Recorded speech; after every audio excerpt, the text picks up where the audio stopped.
Hi, I'm Jennifer Chen, and this is the story of how I learned that sometimes the quietest person in the room holds all the cards. It's funny how life works. One day you're being ordered around by your entitled cousins, and the next you're signing their termination papers. But let me start from the beginning. My Aunt Victoria was always the black sheep of our family. While her siblings chased traditional paths, doctors, lawyers, accountants, she built a tech empire from scratch. Chen Innovations became a $2 billion company under her leadership. But you'd never guess it from her modest lifestyle.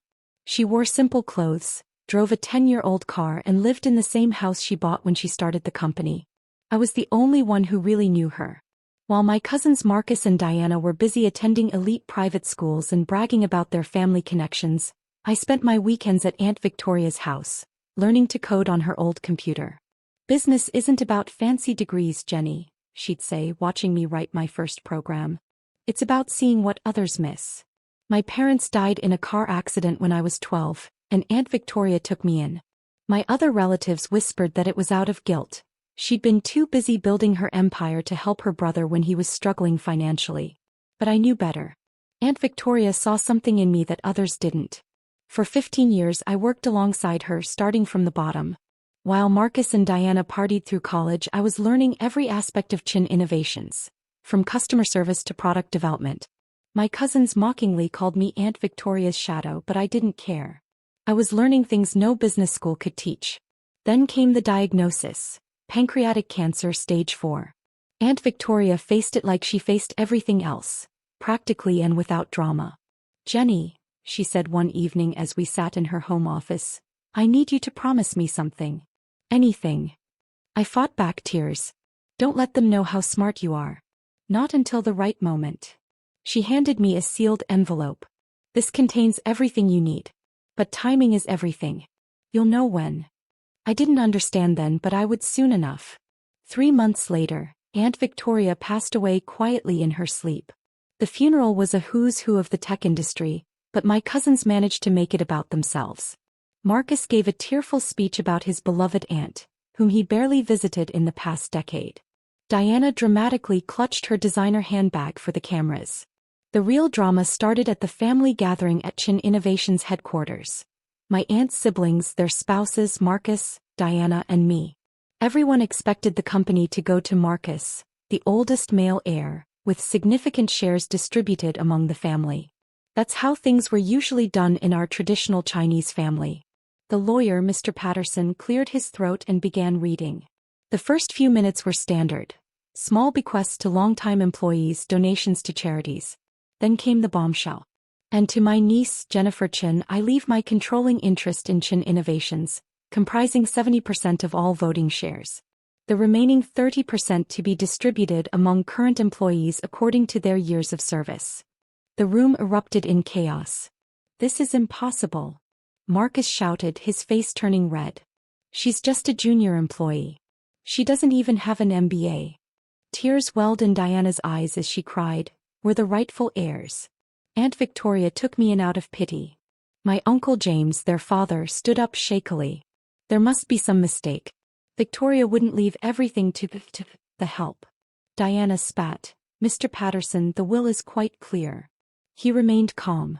"I assure you, your sister was of sound mind when she made these arrangements. Furthermore," he pulled out another document, "Miss Jennifer Chen has been secretly serving as deputy CEO for the past 2 years. All paperwork is in order." I sat quietly, remembering Aunt Victoria's words about timing. This wasn't the moment, not yet. The family meeting that followed was brutal. They gathered at Uncle James's mansion, the same one he bought with money borrowed from Aunt Victoria years ago. I was invited, but it was clear what my role was supposed to be. "Jenny, be a dear and serve the coffee," Helen, Marcus's mother, said with a sweet smile that didn't reach her eyes. "That's what I was good at, right? Serving others." I played along, pouring coffee as they discussed options: how to contest the will, legal challenges, board member contacts, media strategies. Not once did they address me directly. I was furniture to them, just like I had been all these years. Finally, Uncle James turned to me. "Jenny, this can be easy or difficult. Sign over the shares to Marcus and we'll give you a generous settlement. Enough to live comfortably. It's what's best for everyone." I looked at their expectant faces. the same people who had barely acknowledged my existence at family gatherings, who had mocked my close relationship with Aunt Victoria, who had called me the charity case behind my back. "I'll think about it," I said softly. Gathering the coffee cups, I announced, "The board meeting is on Monday. I'll have my answer then." They smiled triumphantly. Marcus even patted my head condescendingly. "Good girl. I knew you'd see reason." As I left the mansion, I pulled out my phone and the envelope Aunt Victoria had given me. Inside were documents, passwords, and a letter. "The time for hiding is over," she had written. "Show them who you really are." I smiled as I sent a series of pre-prepared emails. Monday's board meeting would certainly be interesting. What my dear cousins didn't know was that, while they were busy being the public face of the family, I had spent 15 years becoming the backbone of Chen Innovations. Every major client contract bore my name. Every successful product launched in the past 5 years had my code in it. Every key employee owed their position to my recommendations. They thought Monday's board meeting would be their triumph. They had no idea what was coming. Monday morning dawned bright and clear. I arrived at Chen Innovations headquarters at 6 a.m., 2 hours before the board meeting. The security guards nodded respectfully. They'd known who I really was for years. I heard Marcus and Diana had been calling board members all weekend, rallying support for their planned coup. Let them try. I changed into the outfit I prepared. Not the designer suits my cousins favored, but a perfectly tailored black dress that Aunt Victoria had given me for my last birthday. "Power isn't about looking powerful," she'd said. "It's about being powerful." At 7:45 I watched through my office window as Marcus and Diana arrived, both looking smug. They brought Uncle James and Aunt Helen too, probably for added pressure. They were all dressed like they were attending a fashion show rather than a board meeting. Timing to greet the family, I whispered to myself, kicking up the stack of folders I had prepared. The boardroom was tense when I walked in. 12 board members sat around the massive table with my family occupying one end. Marcus was already seated in the CEO's chair, practicing his signature smirk. "Jenny," Diana called out sweetly, "be a dear and get us some coffee before you go." I smiled of course, but first I pressed a button on the intercom. "Sarah, please bring in the documents." My executive assistant, whom my cousins had always assumed was on Victoria, walked in with a cart of folders and began distributing them personally to each board member. "What's this?" Marcus demanded, trying to snatch a folder from my hands. "Patience, cousin," I said quietly, continuing my round. "All will be clear in a moment." Once everyone had their folders, I walked to the head of the table. Marcus was still in the CEO's chair. "You're in my seat," I said softly. He laughed. "Come on, Jenny. We all know Mr. Chen." I cut him off sharply. My voice suddenly sharp. "You're in my seat. Move." Something in my tone made him stand up, though he tried to play it off as humor. The other board members were already reading their folders and I could see their expressions changing. "Ladies and gentlemen of the board," I began, "in those folders you'll find several things. First, detailed reports of every major decision made at Chen Innovations over the past 5 years. You'll notice my signature on 90% of them. Yes, those decisions you attributed to others were actually mine."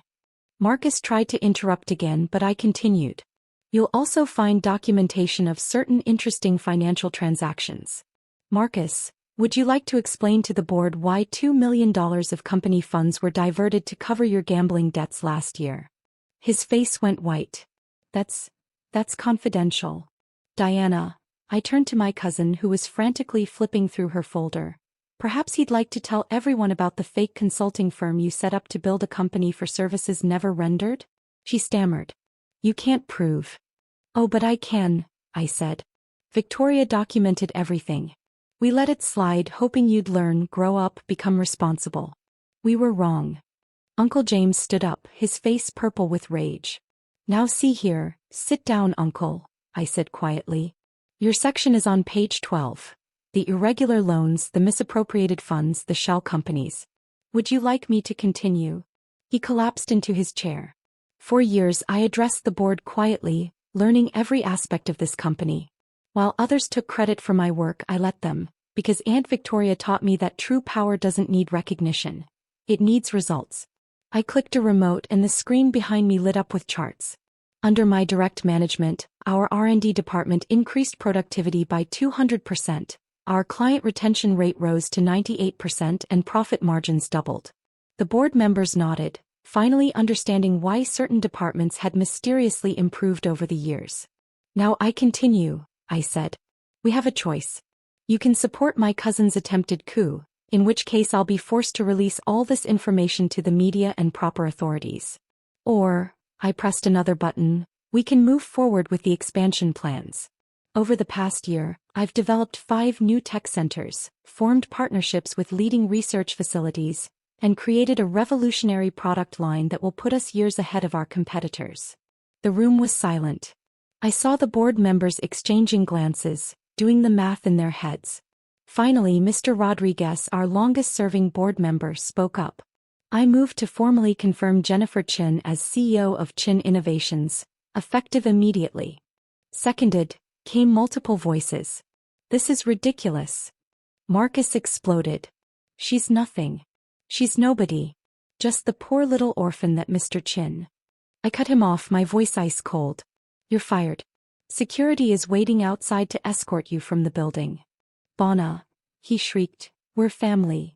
I looked at her calmly. Family? When I was made to serve coffee. When you mocked my clothes, my education, my dedication to Aunt Victoria. No, Bonna. You made it very clear what you thought of me as family. Security entered the room, more guards than I had known for years. Uncle James and Aunt Helen. I turned to them. You have a choice, I said. You can accept my leadership and keep your shares as silent partners. Or you can join your children in unemployment. Decide now. They looked at each other, then at their crying children being escorted out, and nodded meekly. As the chaos subsided, I addressed the board again. Now, shall we discuss those expansion plans? The next few hours were productive. By the end of the day, my position was secure. The expansion plans were approved, and a press release announcing the new leadership was circulating. That evening, I sat in Aunt Victoria's old office, my office now, looking at her picture. I whispered, you taught me well. Power isn't about shouting the loudest or wearing the most expensive clothes. It's about patience, knowledge, and timing. My phone was full of messages from family members, suddenly remembering how much they'd always loved me. I ignored them all, except one from Aunt Victoria's old housekeeper, Maria, who'd been kind to me even when I was just the poor relation. You did good, Miss Jenny, her message read. Your aunt would be proud. I smiled, looking out over the city lights. The company would thrive under my leadership, not because I was born into privilege but because I'd earned every step of my success. Marcus and Diana, last I heard, were trying to start their own company. Good luck to them. They'll finally learn what real work means. As for me, I keep Victoria's lessons close to my heart. Success isn't about being seen as powerful. It's about being powerful. And sometimes the quietest person in the room is the one you should watch out for. After all, they might just own the room.